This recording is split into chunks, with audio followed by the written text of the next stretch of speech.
Whitaker here, and I'm going to show you in under 2 minutes how you can get rid of splinters from underneath your skin, someone else's skin, your child's skin, without blood, sweat, tears, amateur surgery, keyhole surgery, blunt instruments, sharp instruments, blood, none of that. When I was a child, I really hated having those kind of things done to me just because I had a splinter, and I discovered an amazing way to get rid of them. It was taught to me by a nurse when I was in Italy, living in Italy. So without further ado, here's how to get rid of splinters painlessly. Here's a close-up of my right index finger, and you can see a splinter in it here, and that's been in for a day or so. Very annoying. So I'm just going to show you how to get rid of that kind of splinter. It can be much larger, even deeper under the skin.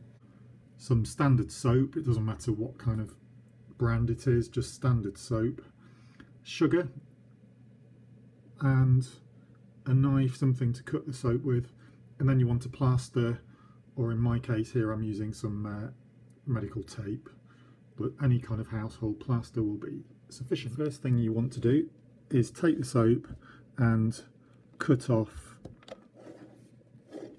something quite small.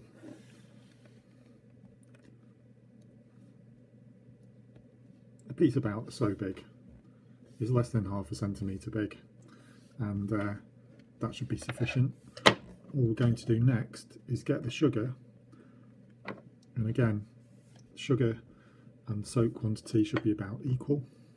It doesn't matter about being so precise, and you're just going to start to knead it together. It doesn't matter if the soap breaks up. I'm just going to keep pushing it together.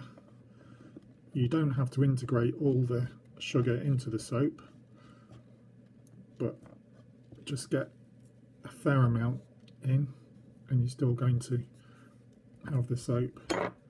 And as it gets slightly warm in your fingers, it's going to stick together. So you're going to end up with a bit of a mess, and then one piece like this one here that we're actually going to use. The rest can be discarded. The next step is just to give your hands a wash, because they need to be clean in order to do the next step. And the next stage is taking your plaster, or in this case tape, and we're just going to put that onto the tape there, and just going to affix it so that the sugar and soap is over the splinter. So there's the splinter.